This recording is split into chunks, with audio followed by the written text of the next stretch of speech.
السلام عليكم ورحمة الله وبركاته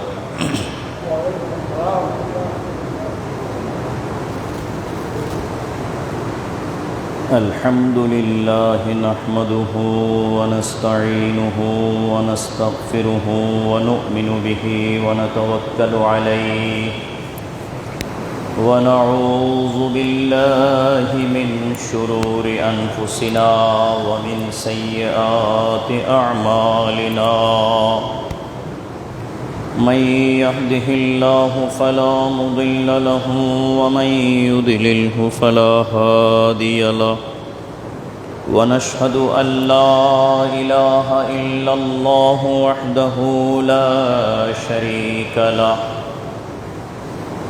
ونشهد أن سيدنا ونبينا ومولانا محمدًا عبده ورسوله أما بعد فقد قال الله تعالى عز وجل في كلامه المجيد وفرقانه الحميد في شان حبيبه ونبيه مخبرا وآمرا إن الله وملائكته يصلون على النبي يا أيها الذين آمنوا وعملوا الصالحات يا أيها الذين آمنوا صلوا عليه وسلموا تسليما صلى الله على سيدنا محمد وآله وأصحابه وسلم صلى الله على سيدنا محمد وآله وأصحابه وسلم بلغ العلا بكماله كشف الدجى بجماله حسنت جميع خصاله صلوا عليه وآله بلغ العلا كشف الدجى بجماله حسنت جميع خصاله صلوا عليه وآله إن ريح الصباح يوما إلى أرض الحرم بلغ سلامي روضة فيها النبي المحترم بلغ العلا كشف الدجى بجماله حسنت جميع خصاله صلوا عليه وآله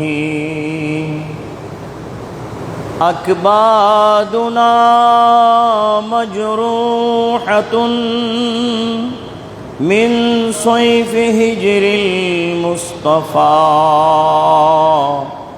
طوبى لأهل بلدة فيها النبي المحتشم بلغ العلا كشف الدجى بجماله حسنت جميع خصاله صلوا عليه وآله أما بعد মুআজ্জাজ মোহতারম অত্র জামে মসজিদের মুসল্লিয়ান, আল্লাহ রাব্বুল আলামিনের দরবারে আলিয়ায়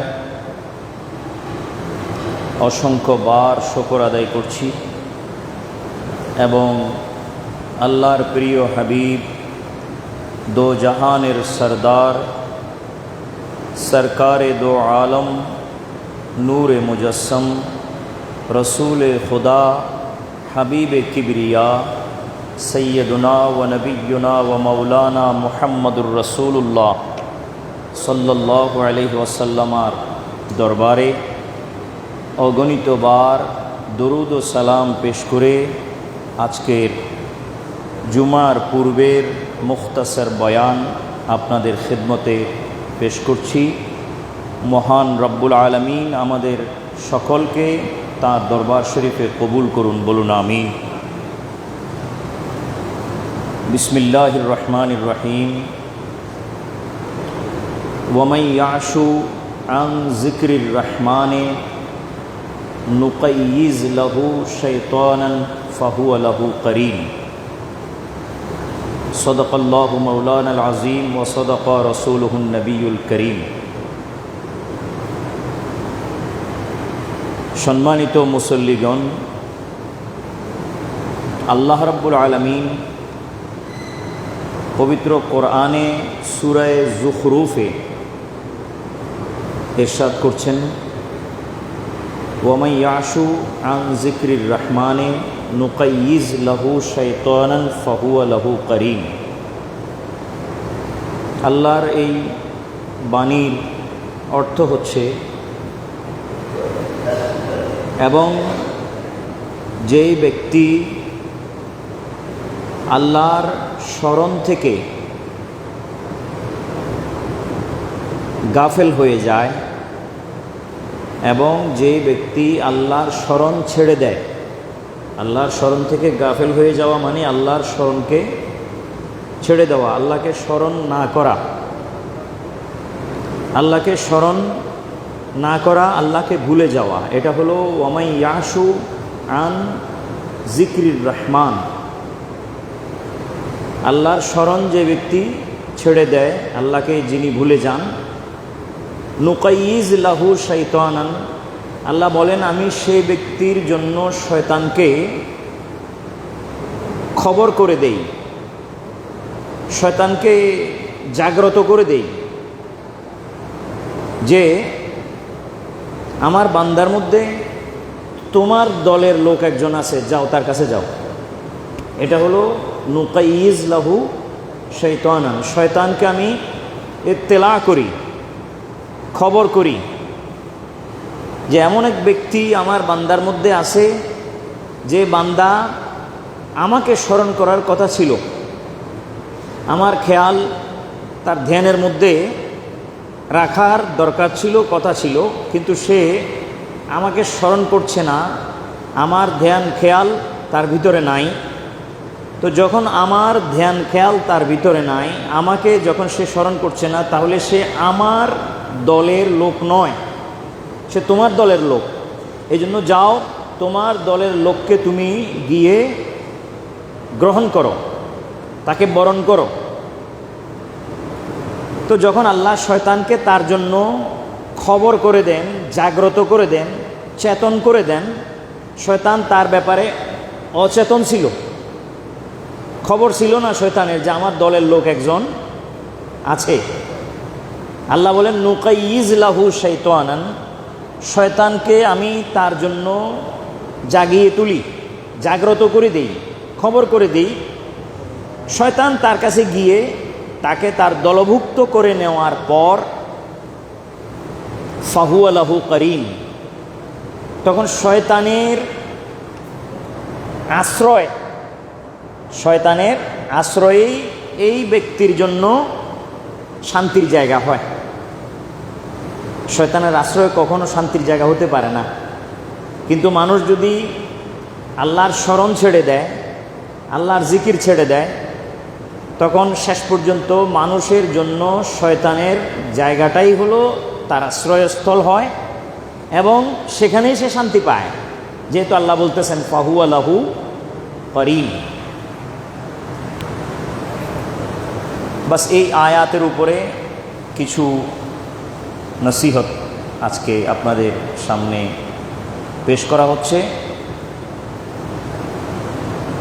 যেন যে কোনো উপায়ে, যে কোনো দোয়া দরুদের মাধ্যমে যেন আমাদের মনে আল্লাহর স্মরণটা সবসময় জাগ্রত থাকে, জিন্দা থাকে, এবং শয়তান যেন কোনো অবস্থাতে আমাদেরকে ওয়াসওয়াসা দিতে না পারে। এই জন্য আজকের এই চেষ্টা, আজকের এই বক্তব্যের মাধ্যমে যে চেষ্টাটা হচ্ছে, এটা আমাদের আল্লাহর স্মরণকে আমাদের ভিতরে তাজা এবং জিন্দা রাখার উদ্দেশ্যে। আল্লাহ আমাদের সকলকে তৌফিক দান করুন, বলুন আমিন।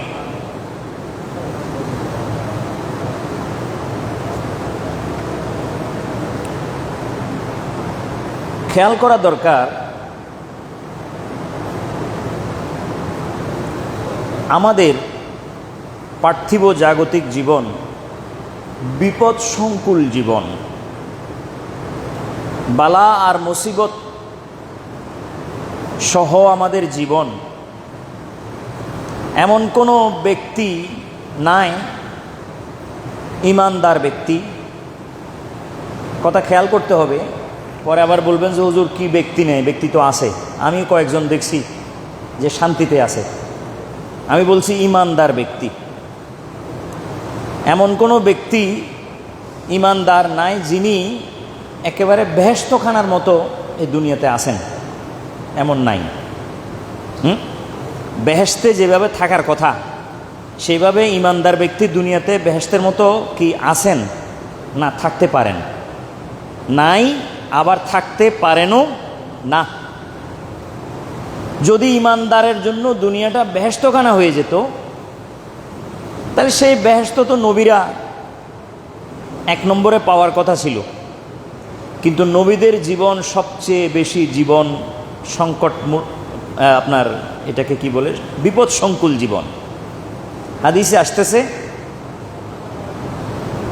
আল্লাহ নবী সাল্লাল্লাহু আলাইহি ওয়াসাল্লাম ইরশাদ করেন, আসাদ্দুন নাসে বালাআন আল আম্বিয়াউ, মানুষের মধ্যে সবচেয়ে বালাগ্রস্ত, মুসিবতগ্রস্ত, বিপদগ্রস্ত মানুষ হচ্ছেন নবীগণ। নবীদের জীবনের বিপদের কোনো সীমা নাই, নবীদের জীবনে বিপদের কোনো শেষ নাই, পরীক্ষার কোনো শেষ নাই। কিন্তু পরীক্ষা দিতে দিতে নবীরা তারাও এক পর্যায়ে নাজাত পেয়েছিলেন, নিস্তার পেয়েছিলেন, নিষ্কৃতি পেয়েছিলেন।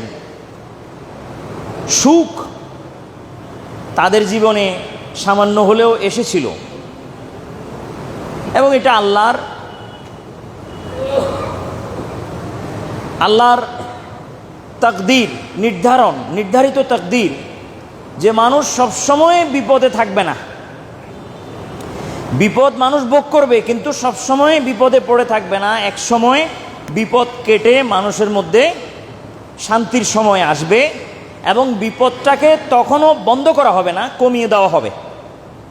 শান্তির সময় যখন চলে মানুষের, তখন বিপদ সম্পূর্ণ বন্ধ করা হয় না। বন্ধ করলে মানুষ আল্লাহকে ভুলে যাবে, ঠিক না? মানুষ তখন আল্লাহকে আবার স্মরণ করবে না, তখন ওই ইমানদার মানুষটা কাফের মুশরিকের মতো হয়ে যাবে সুখ শান্তি পেয়ে।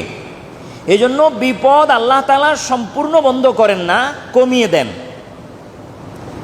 এই কথাটাকে কোরআনে মাজিদে আল্লাহ বলেছেন, ফাইন্না মাআল উসরে ইউসরা, ইন্না মাআল উসরে ইউসরা, নিশ্চয়ই দুঃখের পরে সুখ আছে, দুঃখের পরে সুখ আছে। আবার সেই সুখের মধ্যেও সামান্য হলেও দুঃখের অংশ আছে, নাই যে একবারে তা না। মানুষের যখন সুখের সময় শুরু হয়, তখন কি মানুষের অসুখ বিসুখ হয় না? জ্বর হয় না? হ্যাঁ, ছেলে পুলে তখন তাদের কি রোগাক্রান্ত হয় না, বা মারাও যায় না? সুখ চলতেছে, সে অবস্থায় বিপদ আসতে পারে। কিন্তু সেই বিপদগুলো এমন বিপদ নয় যে বিপদটা দুঃখের সময় ছিল, ওটা কঠিন ছিল, ওটা একটার পর একটা ছিল। ওয়ালানাবলুয়ান্নাকুম বিশাইইম মিনাল খাউফে ওয়াল জু'এ ওয়া নাকসিম মিনাল আমওয়ালে ওয়াল আনফুসে ওয়াস সামারাত, এগুলো ধারাবাহিকভাবে একটার পর একটা বিপদ আসতেছিল। ধৈর্য ধরার মতো মানুষের অনেক সময় তৌফিক হয় না, সাকাত হয় না, ধৈর্য ধরতে পারে না, কঠিন বিপদ। তো মোমেনের জীবনে বিপদ আসাটা এটা ইমানদারের জন্য, এই ইমানদারের জন্য এটা আপনার কোনো ক্ষতির বিষয় নয়, খারাপ বিষয় নয়। হ্যাঁ, নবীরা এত বেশি বিপদে ছিলেন যে তাদের ব্যাপারে বলা হচ্ছে মানুষের মধ্যে সবচেয়ে বেশি পরীক্ষা এবং বিপদের মধ্যে পড়েছিলেন কারা? নবীগণ। তারপরে ওয়াসসালিহুন, এরপরে নেককার ব্যক্তিগণ, যাদের যত আল্লাহর কাছে গ্রহণযোগ্যতা বেশি, যারা বেশি নেককার, যারা সালেহ, নবীদের পরে তাদের বিপদের স্থান, যে তারা নবীদের পরে বেশি বিপদগ্রস্ত হন বা বেশি পরীক্ষার মধ্যে মুবতালা হন। সুম্মাল আমসাল ফাল আমসাল, এরপরে তার নিচের দরজার লোকগুলো, তারপরে তার নিচের দরজার লোকগুলো, গ্র্যাজুয়াল প্রসেসে বিপদের পরিমাণ ছোট হবে, খাটো হবে, নিচের দিকে নামবে।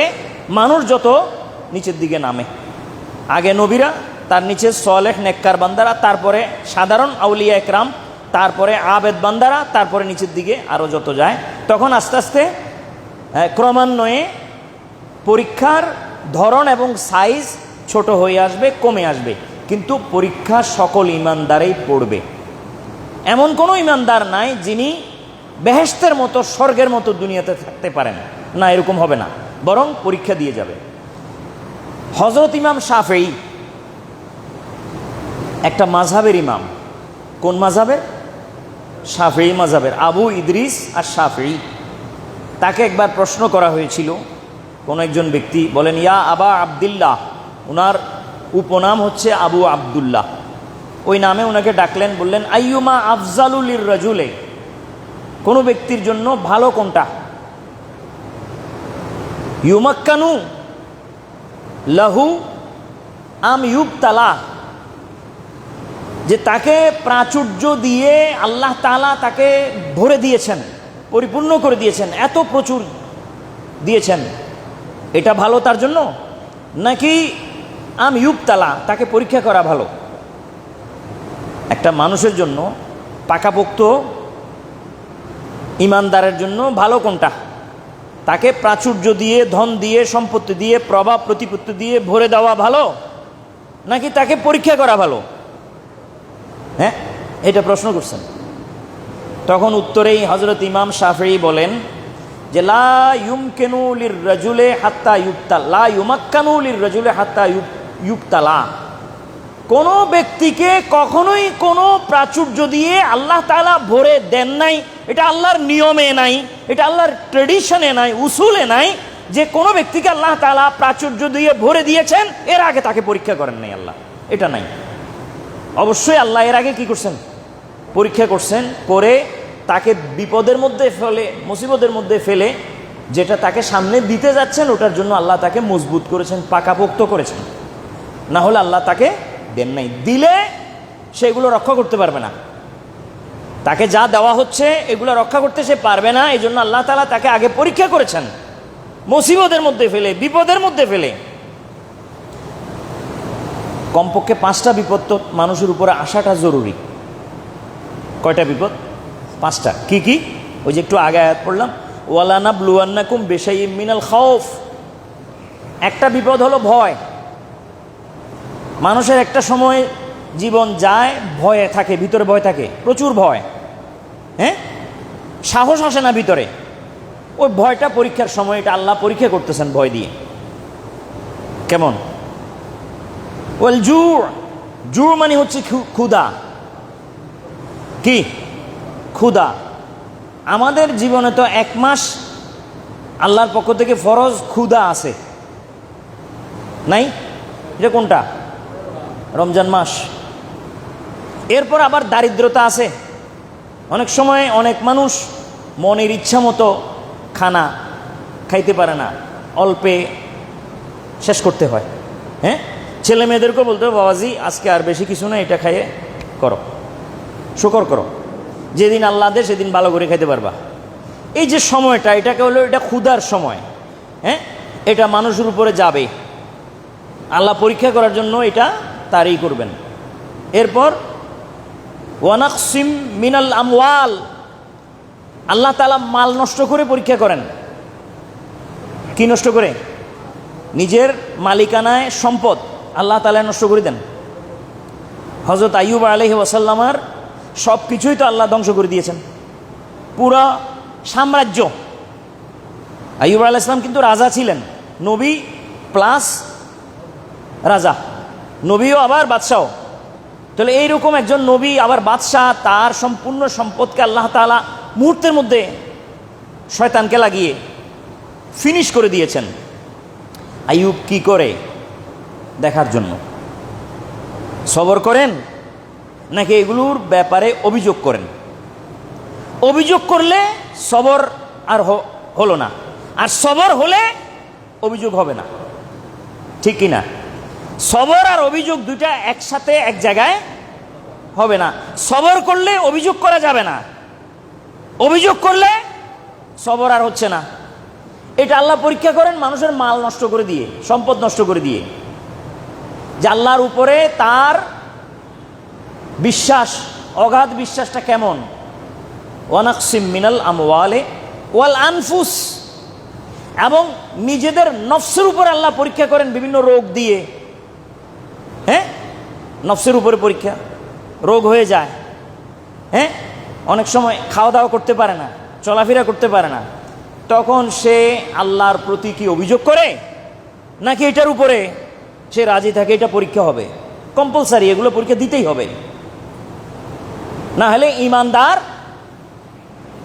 হতে পারবে না। ওয়াসসামারাত, সর্বশেষ হচ্ছে কি? সামারাত। সামারাত মানে হলো ফল, বাগানের ফল, ক্ষেতের ফসল, এগুলো আল্লাহ নষ্ট করে দিয়ে তাকে চাইবেন সে বেটা কি করে। হ্যাঁ, আবার অনেক তাফসীর কারক এই সামারাত শব্দের ব্যাখ্যায় শুধু ফসল এটা উল্লেখ করেননি, আরও উল্লেখ করছেন, সেটা হলো সন্তান। সন্তানও একজন বাবার জন্য, মার জন্য এক ধরনের ফসল। সন্তান আল্লাহ উঠিয়ে নিলেন, মেরে দিলেন। হ্যাঁ, আদরের সন্তান কোল থেকে আল্লাহ ছিনিয়ে নিয়েছেন, রসুল পাক সাল্লাল্লাহু আলাইহি ওয়াসাল্লাম করছেন। হুজুর পাক সাল্লাল্লাহু আলাইহি ওয়াসাল্লামের এক সন্তান হযরত ইব্রাহিম, হ্যাঁ, দুধের শিশু, আল্লাহ তাআলা উনি এক কোলে হযরত ইমাম হাসানকে, আরেক কোলে হযরত, মানুষের কোল কয়টা? এক কোলে হযরত ইমাম হাসানকে, ইমাম হাসান কে? হুজুরের নাতি। আরেক কোলে হযরত ইব্রাহিম, হুজুরের ছেলে। কথা বুঝে আসে ভাই?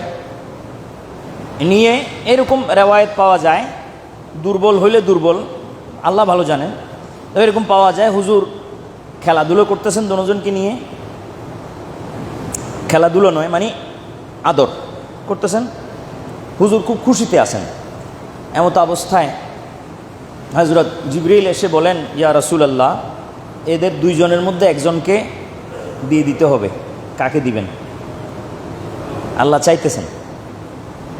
তো হুজুর নাতি ইমাম হাসানকে না দিয়ে, যেহেতু মেয়ের কলিজা কি হয়ে যাবে, আঘাত পাবে, এই জন্য হুজুর নিজের কলিজার উপরে আঘাত বরদাস্ত করে নিলেন, বললেন আমার ইব্রাহিমকে নিয়ে যান, কিন্তু আমার নাতি হযরত ইমাম হাসান উনি থাকুক। তো হযরত ইব্রাহিমকে রসুল পাক সাল্লাল্লাহু আলাইহি ওয়াসাল্লামকে আল্লাহর কাছে দিয়ে দিতে হয়েছে শিশু অবস্থায়। এটা আল্লাহর নবীর উপরে আল্লাহ তাআলা কি করছেন? ইমতিহান করেছেন, পরীক্ষা করেছেন, আমার নবী এটার উপরে রাজি আছেন কিনা। যদি রাজি থাকেন তাহলে আমি আল্লাহ আমার নবীর উপরে রাজি হয়ে যাই। হ্যাঁ, তো এইরকম অনেক মানুষের উপরে আল্লাহ তাআলা কি করেন? পরীক্ষা করেন। সন্তান কেড়ে নিয়েও আবার সন্তান না দিয়ে পরীক্ষা করেন, তার হাল কি, এ বিষয়ে আমার উপরে রাজি আছে কিনা। হ্যাঁ, আবার যাদের সন্তান আল্লাহ তাআলা নিয়েছেন, নেওয়ার পর ফেরেশতা পাঠান যে দেখো ঘরের মধ্যে যাইয়া অবস্থা দেখো, কি দেওয়ালের মধ্যে মাথা মারতেছে, নাকি আমার উপরে এই বিষয়ে কি আছে, রাজি আছে, ধৈর্য ধারণ করতেছে, কোনটা? ফেরেশতা আসি দেখতেছে তারা আল্লাহর জিকির করতেছে, আল্লাহকে বলতেছে, আল্লাহ আপনি ভালো, যেটা ভালো মনে করছেন, বেহতার মনে করছেন, আপনার সন্তুষ্টির উপরে আমরাও সন্তুষ্ট। এইটা যখন ফেরেশতা শুনে গিয়ে আল্লাহকে বলেন যে আল্লাহ, তারা এই কথা বলতেছে না কাবাজ তুম ইবনি, যে তোমরা বা তুমি আমার ছেলেকে উঠাই নিলা, এটা বলতেছে না। কাবাজতা সামারাতা ফুয়াদি, তুমি আমার কলিজার টুকরাকে ছিনিয়ে নিয়েছো, এটাও বলতেছে না। বরং কি বলতেছে? আলহামদুলিল্লাহ ওয়া শুকরুলিল্লাহ, যে আল্লাহর প্রশংসা, আল্লাহর হামদ, আল্লাহর গুণগান। ফেরেশতারা যখন আল্লাহকে এটা বলেন যে আপনার বান্দা এই ব্যাপারে শুকরগুজার আছে, তখন আল্লাহ বলেন যে যাও তাদের ঘরের উপরে লিখে দিয়ে আসো, ওয়াসাম্মু লাহুম বাইতুল হামদ, তাদের ঘরের উপরে লিখে দিয়ে আসো এটা হলো শুকরিয়া আদায়কারীদের ঘর। হ্যাঁ, আল্লাহ যখন বান্দা রাজি থাকেন তখন আল্লাহ বান্দার উপরে কি হয়ে যান? রাজি হয়ে যান। এটা এক ধরনের পরীক্ষা। আর এটা হলো কোন পরীক্ষা? এটা হলো আল্লাহ যেটা বলছেন ওয়াসসামারাত, ফল ফলাদি আল্লাহ তাআলা নিয়ে পরীক্ষা করেন। তো হযরত ইমাম শাফিঈর কথা বলতেছিলাম। ইমাম শাফিঈ রাহমাতুল্লাহ আলাইহি বলেন যে কোনো মানুষ এমন নাই যাকে পরীক্ষা করা হয় নাই কিন্তু তাকে প্রাচুর্য এবং ধন দিয়ে ভরে দেওয়া হয়েছে, এমন নাই। বরং প্রত্যেক প্রাচুর্য আল্লাহর পক্ষ থেকে যারা পেয়েছেন তাদের সকলকে একে একে প্রথমে পরীক্ষা করা হয়েছে প্রাচুর্য দেওয়ার আগে। যখন তারা সম্পূর্ণ মজবুত সাবেত হয়েছে আল্লাহর কাছে, কুন্দনের মতো শক্ত সাবেত হয়েছে আল্লাহর কাছে, তখনই কেবল আল্লাহ তাআলা তাদেরকে যা দেবার তা দিয়েছেন এবং তারা তা রক্ষাও করতে পেরেছে। তো এজন্য কোনো ব্যক্তি মুসিবতে আক্রান্ত হলে দুনিয়াবী জীবনে এটা এই নয় যে তার উপরে আল্লাহ নারাজ হয়ে গেছেন, এজন্য তাকে গজব দিচ্ছেন, আযাব দিচ্ছেন। এগুলো গজবও না, আযাবও না, বরং এগুলো কি? এগুলো আল্লাহর রহমত, আল্লাহর পরীক্ষা। নবীদেরকে দেখেন না, এক একজন নবীকে দেখেন আপনি। হযরত বাবাজান আদম আলাইহিস সালাম তিনি যখন বিপদগ্রস্ত হলেন 350 বছর এক বর্ণায়, আরেক বর্ণায় 250 বছর, এই দুইটা বর্ণার সামনে আসে আমাদের সব সময় যে তাকে কাঁদা লাগছে আল্লাহকে রাজি করার জন্য, এই বিপদে পড়ছেন। তো সে বিপদ থেকে যে উদ্ধার হয়েছেন এমনি এমনি তো হন নাই, কোনো একটা মাধ্যম বা উসিলা তো ছিল। সেটা কি ছিল? কোরআন মাজিদে আসতেছে ফাতালাক্কা আদামু মিন রাব্বিহি কালিমাতিন ফাতাবা আলাইহি ইন্নাহু হুয়াত তাওয়াবুর রহিম। যে আল্লাহ তাআলা হযরত আদম আলাইহিস সালামের হযরত আদম আল্লাহ থেকে কিছু কালেমা শিখে নিয়েছিলেন এখান থেকে মুক্তির জন্যে। সে কালেমা কি ছিল? আপনারা সকলে জানেন, দোয়া করেন সেই কালেমা দিয়ে, প্রত্যেক নামাজে মুনাজাত করেন। সেই কালেমাটা হচ্ছে রব্বানা যালামনা আনফুসানা ওয়া ইল্লাম তাগফির লানা ওয়া তারহামনা লানাকুনান্না মিনাল খাসিরিন। আল্লাহ তাআলা তার রহমতের বদৌলতে এ দোয়া পড়ার কারণে, আরও অন্যান্য কারণে, যেমন হুজুর আকরাম সাল্লাল্লাহু তাআলা আলাইহি ওয়াসাল্লামের ওয়াসিলা ওয়াস্তা ইত্যাদির কারণে আল্লাহ তাকে নাজাত দিয়েছেন, মুক্তি দিয়েছেন। তাহলে বাবা যেরকম মুক্তি পেয়েছেন এবং বাবা যেরকম বিপদগ্রস্ত হয়েছিলেন, বিপদগ্রস্ত হওয়া মানে পরীক্ষায় পতিত হওয়া, তো সন্তানেরাও তো সেরকম পরীক্ষায় পতিত হবে, হচ্ছে, হয়ে আসছে। তো এখান থেকে সূত্র মিলে বাবা যেই কলেমার মাধ্যমে আল্লাহ থেকে দয়া অর্জন করেছেন সেই আল্লাহ এখনো আছেন এবং সেই কলেমাই আল্লাহর সামনে এখনো যদি পেশ করা হয়, বাবাকে যেভাবে আল্লাহ ছেড়ে দিয়েছেন, মুক্তি দিয়েছেন, সন্তানদেরকেও আল্লাহ সেভাবে মুক্তি দিতে পারেন। এই জন্য সন্তানদের উচিত সবসময় আল্লাহর দরবারে এই দোয়া পেশ করা। কোনটা? রব্বানা যালামনা আনফুসানা ওয়া ইল্লাম তাগফির লানা ওয়া তারহামনা লানাকুনান্না মিনাল খাসিরিন। আল্লাহ আমাদের তৌফিক দিন এই দোয়া যেন আমরা যারা বিপদগ্রস্ত বা মুসিবতগ্রস্ত হই, যেন এই দোয়া আমাদের হেরজে যা মুক্তির উপায় যেন হয়, এটা যেন আমরা সবসময় আমাদের মুক্তির উপায় হিসাবে আল্লাহর দরবারে পেশ করতে পারি। এটা সবসময় জবানে রাখবেন, রব্বানা যালামনা আনফুসানা ওয়া ইল্লাম তাগফির লানা ওয়া তারহামনা লানাকুনান্না মিনাল খাসিরিন। এরপর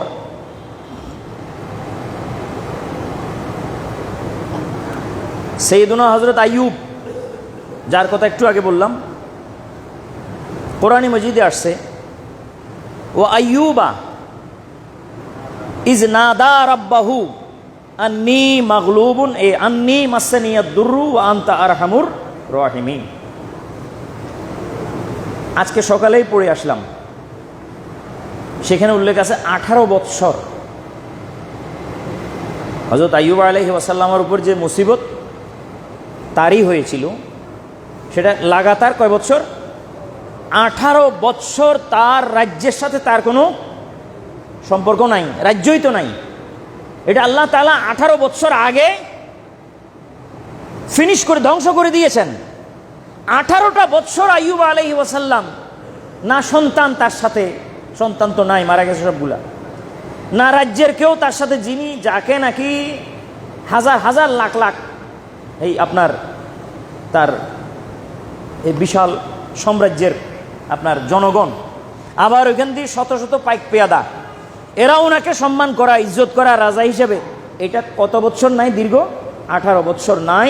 একজন দরবেশ ফকির মিসকিনের মতো একজন রাজা একটা জঙ্গলে 18 বৎসর রোগ নিয়ে, কি নিয়ে? রোগ নিয়ে। মুসিবত একদিক থেকে নয় তো, এক তো রাজ্য নাই, এটা এক মুসিবত, দ্বিতীয় ছেলে সন্তান নাই, এটা আরেক মুসিবত, তৃতীয় কেউ তাকে পছন্দ করেন না। মানুষ যখন বিপদগ্রস্ত হয় তখন মানুষ সরে যায়, হ্যাঁ, আবার যখন টাকা পয়সা এসে যায়, প্রভাব প্রতিপত্তি এসে যায়, তখন আল্লাহ মানুষকে বিপদগ্রস্ততা দিয়ে আল্লাহ মানুষ চিনান যে দেখো এখন সবাই তোমার সাথে আছে, যে তোমার কাছে মাল আছে, মাল যেদিন থাকবে না সেদিন বুঝবা কে থাকে তোমার সাথে আর কে থাকে না।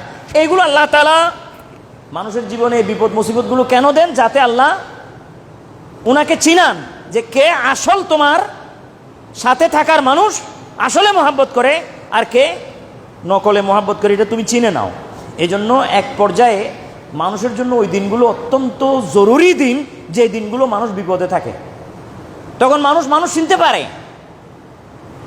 পরবর্তীতে আল্লাহ তাকে যে সাম্রাজ্য আবার দিতে যাচ্ছেন, সেই সাম্রাজ্যের জন্য এই মানুষগুলা তার জন্য কি ভালো হবে না খারাপ হবে, এটা তিনি ওই পরীক্ষার মৌসুমে ছিলেন, কৌশলও শিখে নেন তাকে কিভাবে অ্যাভয়েড করতে হবে, দূরে সরাতে হবে।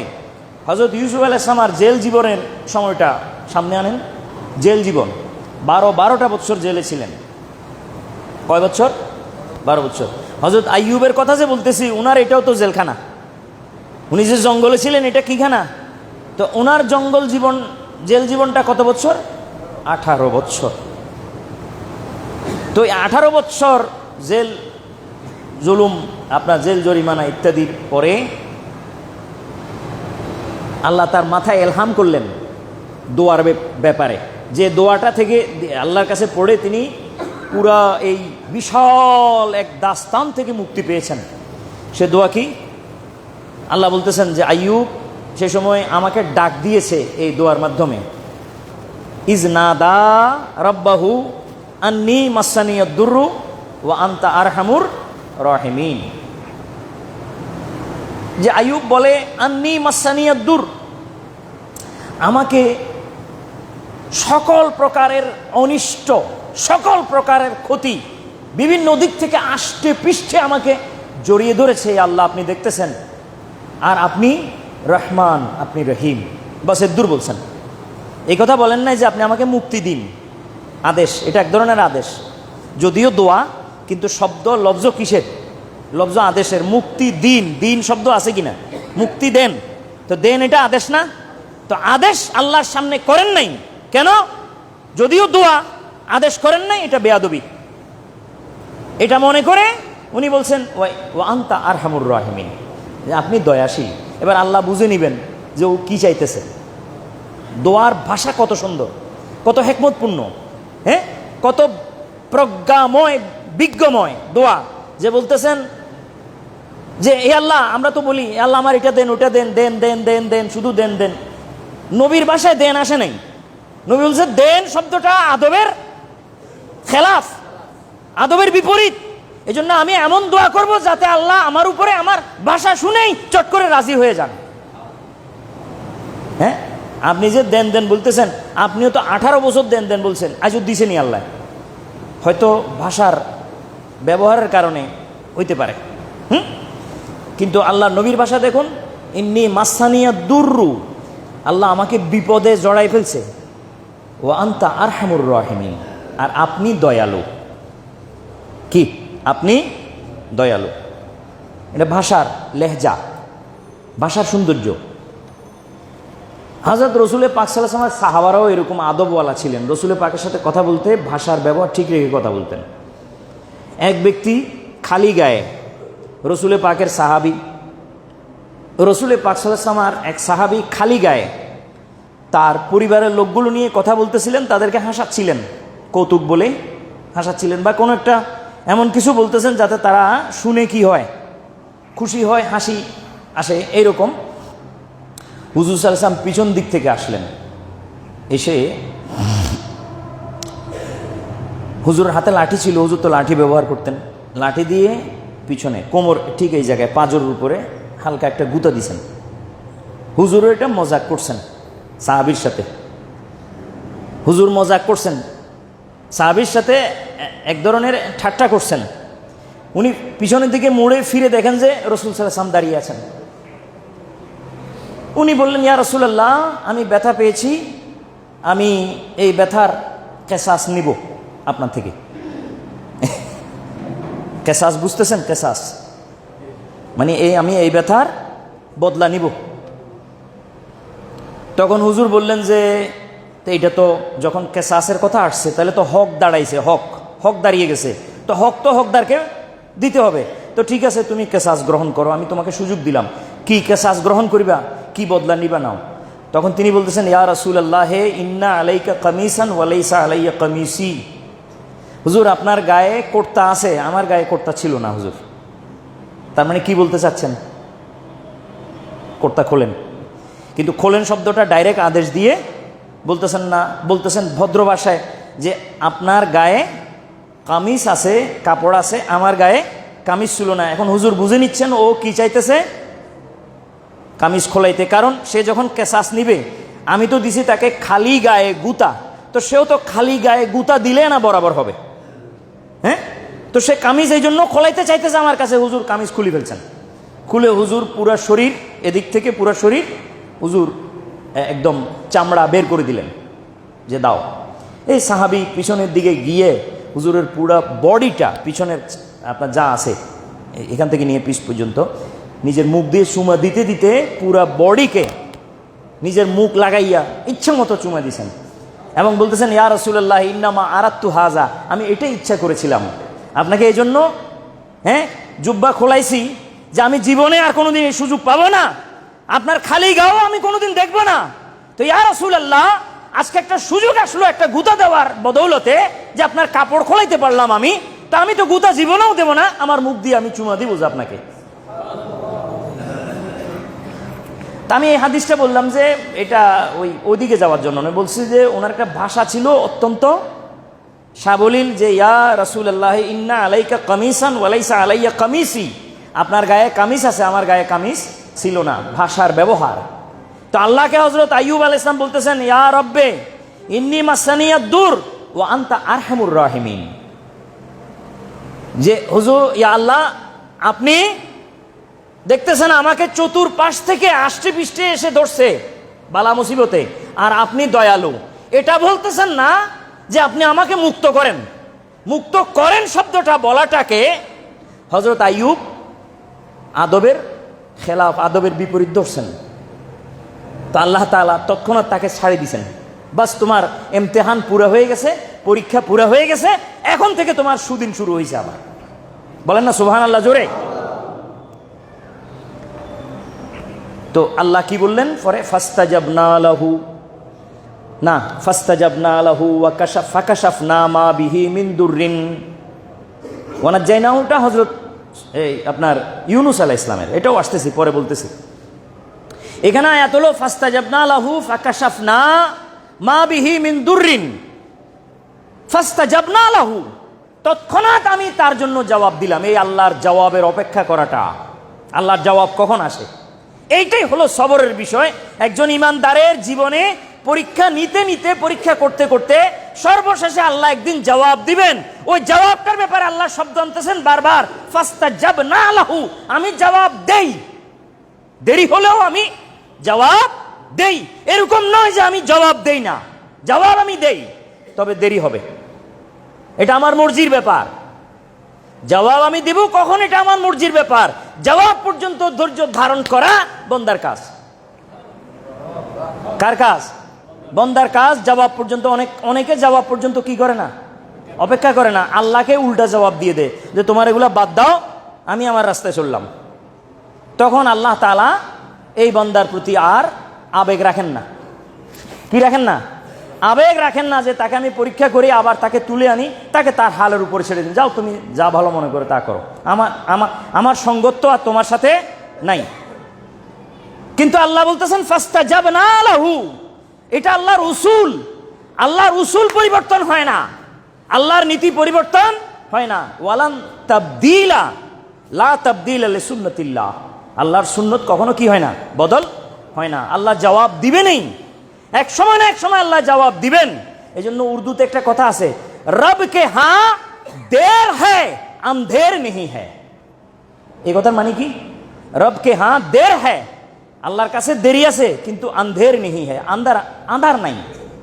এক সময় না এক সময় আলো আসবেই, সে আলো আসা পর্যন্ত অপেক্ষা করাটা চ্যালেঞ্জের বিষয়।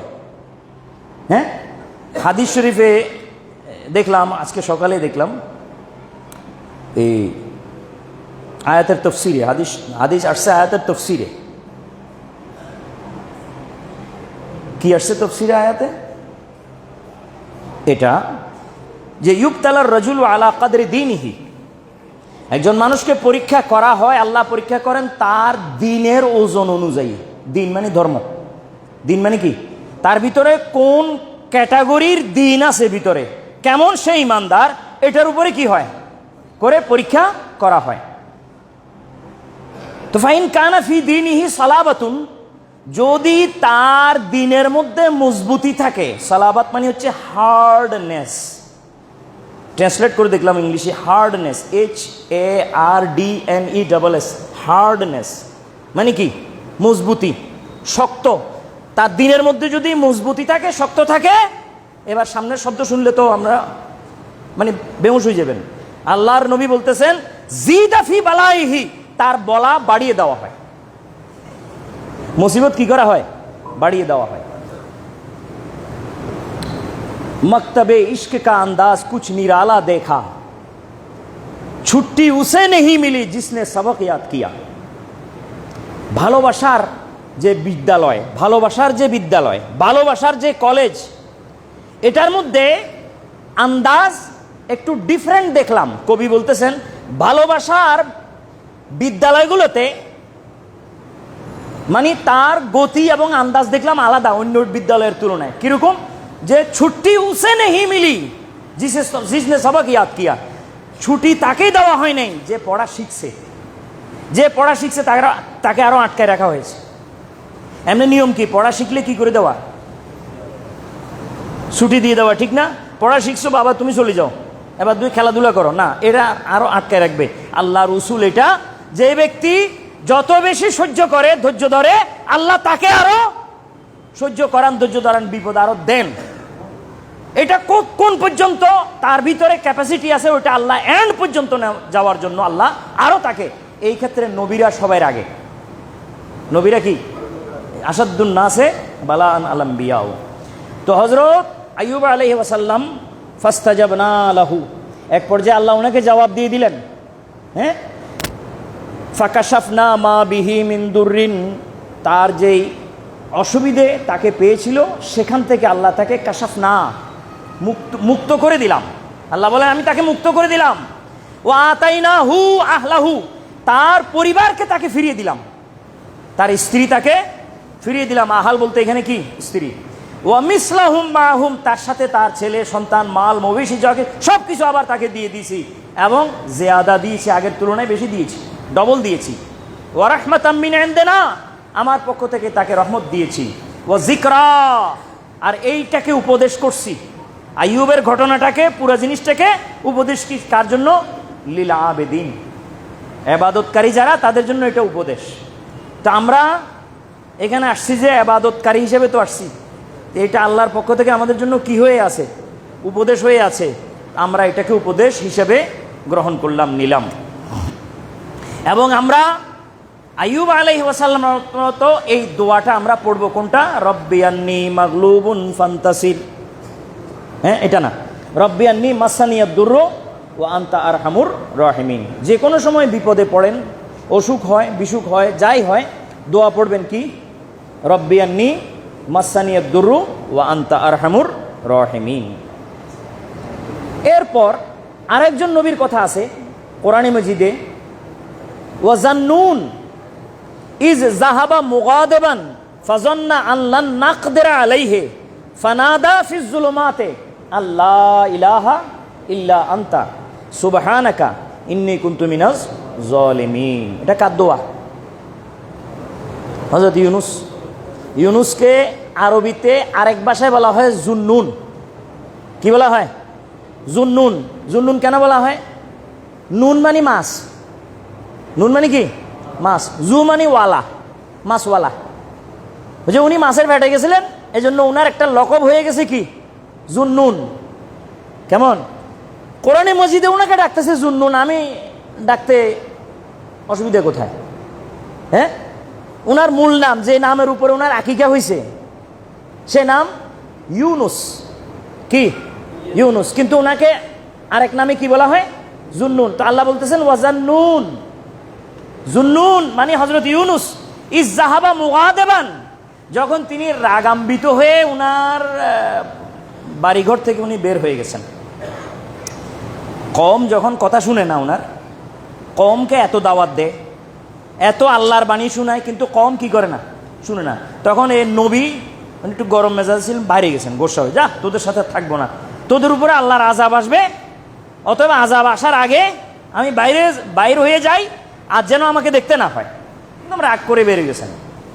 ফাযান্না আন লান নাকদিরা আলাইহি, এবং তিনি ধারণা করতেছেন যে আল্লাহ তাআলা এই বিষয়ে উনাকে ধরতে পারেন, যে আপনাকে কি আমি বাইরে তো বলছিলাম, আপনি বাইরে কেন হইলেন, এটা আল্লাহ ধরতে পারেন। কিন্তু উনি রাগের মাথায় কি হয়ে গেছেন? বাইরে গেছেন। বাইরে যাবার পর উনি চিন্তা করলেন যে আল্লাহ থেকে তো আমি অনুমতি নিই নাই বাইরে হইতে, আর আল্লাহ আমাকে বলেনও নাই কি করো।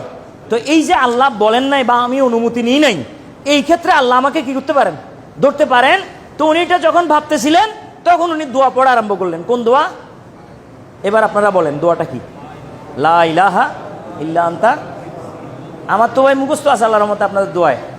আমার দোয়ায় আপনাদের মুখস্থ আছে কিনা তো জানি না, বলেন না একটু। লা ইলাহা ইল্লা আনতা সুবহানাকা ইন্নী কুনতু মিনাজ জালিমিন। এই দোয়াটা উনি পড়াম। আর এইটা আল্লাহ বলতেছেন যে ফাযান্না আল্লাহ ইয়াকদিরা আলাইহি ফানাদা ফিজ যুলুমাতে, ফানাদা ফিজ যুলুমাতে। হযরত জুন্নুন, হযরত ইউনুস অন্ধকারের মধ্যে, অনেকগুলো অন্ধকারের মধ্যে এই দোয়া পড়া আরম্ভ করছেন। অনেকগুলো অন্ধকার। কি অন্ধকার? ওনার উপরে বেশ কয়েকটা অন্ধকার তারি হয়েছে। এক হলো রাতের অন্ধকার, তিনি রাতে বাইরে গেছেন। ওনার কম থেকে বাইরে গেছেন, তখন কি চলে? রাত। এইটা এক অন্ধকার। দ্বিতীয়ত,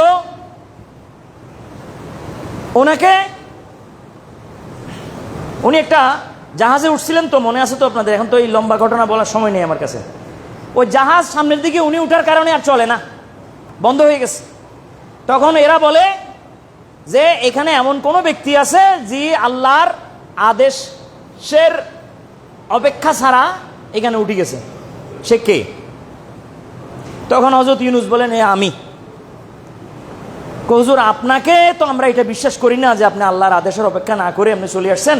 তবে আপনি যদি দাবিয়ে করেন তাহলে সেটা আপনার ব্যাপার। তবে আপনাকে আমরা নামাই দেওয়ার মতো আমরা এটা করতে পারি না। আপনি আল্লাহর নবী, আপনাকে কেমনে নামাই দিব? হযরত ইউনুস বললেন, আমাকে নামাই দাও, নাহলে তোমরা সহ ডুববা আমার কারণে, আমাকে নামাই দাও। তখন ওনার আদেশে ওনাকে পানিতে কি করছে, ওরা ওদিক থেকে পানিতে নামাইতেছে, আর আল্লাহ এদিকে মাছকে বললেন যে তুমি তাকে বহন করো। তো মাছে ওনাকে এক লোকমায় পেটের ভিতরে নিয়ে নিয়েছেন। তো মাছের পেটে যে গেলেন, এটা এক ধরনের অন্ধকার। ভিতরে কি লাইট আছে নাকি? এটা অন্ধকার না? অন্ধকার। মাছকে বলে দিলেন আল্লাহ তাআলা যে আমার আমানত তোমার কাছে রাখছি, এটা তোমার হজমের জিনিস নয়, খবরদার। একটা চুল যদি তার কিছু হয় তাহলে জাহান্নামে ফেলে দিব, খবরদার। মাছে রাখছে আল্লাহর হুকুমে। এই মাছ যে কত সমুদ্র ঘুরছে ওনাকে নিয়ে আল্লাহ ভালো জানেন। এই এক অন্ধকার। তৃতীয় অন্ধকার পানির ভিতরে। পানির ভিতরে কি অন্ধকার না আলো? হ্যাঁ, ডুব দিয়ে দেখছেন নি কোনো সময়? পানির ভিতরে অন্ধকার। এই তিন অন্ধকারের কারণে আল্লাহ এখানে শব্দ আনছেন ফানাদা ফিজ জুলুমাতে, জমার শব্দ জুলুমাত। আল্লাহ ইলাহা ইল্লা আনতা সুবহানাকা, এইটা ইনি পড়তেছিলেন। তো আল্লাহ বলেন ফাস্তাজাবনা লাহু ওয়া নাজ্জাইনাহু মিনাল গাম্মি ওয়া কাযালিকা নুনজিল মুমিনিন। এক পর্যায়ে তার যখন এটার তাদাদ পরিপূর্ণ হয়ে গেছে, একটা নির্দিষ্ট সীমা যখন অতিক্রম করেছে, তখন আমি ফাস্তাজাবনা, আমি জবাব দিয়ে দিয়েছি তাকে। এরকম জবাব সবার জন্য আসবে। যারা পরীক্ষা আছে তাদের জন্য জবাব আসবে। শর্ত থাকে যে অপেক্ষা করতে হবে, আল্লাহ যেন জবাব দেওয়ার সময় আসে। তো দোয়া পড়বেন সব সময় যখন বিপদগ্রস্ত হন। কোনটা? লা ইলাহা ইল্লা আনতা সুবহানাকা ইন্নী কুনতু মিনাজ জালিমিন। হযরত আনাস থেকে বর্ণিত হয় রাসূল সাল্লাল্লাহু আলাইহি ওয়াসাল্লাম আরো একটা দোয়া বলেছেন। হযরত আনাস রওয়ায়াত করতেছেন যে ইজা হাজানা, রাসূল সাল্লাল্লাহু আলাইহি ওয়াসাল্লাম যখন কোনো চিন্তাগ্রস্ত হতেন অথবা কোনো আমর তাকে চিন্তাগ্রস্ত করত, তখন তিনি দোয়া পড়তেন ইয়া হাইয়্যু ইয়া কাইয়্যুম বিরহমাতিকা আস্তাগীস। কোনটা? ইয়া হাইয়্যু ইয়া কাইয়্যুম বিরহমাতিকা আস্তাগীস। এটাও আমি মনে করি এই যে দোয়াগুলো বলতেছি এগুলো দৈনিক এক একজনে 100 বার করে এটা আমাদের হেরজের মধ্যে, ওজিফার মধ্যে রাখা জরুরি। ইয়া হাইয়্যু ইয়া কাইয়্যুম বিরহমাতিকা আস্তাগীস। আরেকটা দোয়া হলো লা হাওলা ওয়ালা কুওয়াতা ইল্লা বিল্লাহ। এটা হলো কানজুম মিন কুনুজিল জান্নাহ, জান্নাতের বড় বড় ভান্ডার, খাজিনা থেকে একটা খাজিনা, যেটা আল্লাহ দুনিয়ায় নাজেল করছেন। লা হাওলা ওয়ালা কুওয়াতা ইল্লা বিল্লাহ। আরেকটা দোয়া হলো, এগুলো আমি সংক্ষেপে বলে যাচ্ছি, বিস্তারিত বলার সময় তো শেষ হয়ে গেছে, কথা বললে কথা আসে। দোয়া হলো আল্লাহু রাব্বি লা উশরিকু বিহি শাইআ। আল্লাহু রাব্বি লা উশরিকু বিহি শাইআ। এগুলো সবগুলো টেনশনের। যখন মানুষ এত চিন্তাগ্রস্ত হয়ে যায় যে মাথায় কাজ করে না, তখন এই দোয়াগুলো পড়লে পরে ধীরে ধীরে মাথায় কাজ করা আরম্ভ করবে এবং সামনের দিকে রাস্তা খুলে যাবে। আল্লাহ আমাদের সকলকে তৌফিক দান করুন। আমাদের সকলের বিপদ বালা মুসিবত আল্লাহ নবীদের যেরকম দূর করেছিলেন আমাদেরও দূর করুন। আমরা যেন দোয়াগুলো আমাদের আমলের মধ্যে রাখতে পারি, আল্লাহ সেই তৌফিক আমাদেরকে দান করুন। ওয়া মা তৌফিক ইল্লা বিল্লাহ। আসসালামু আলাইকুম।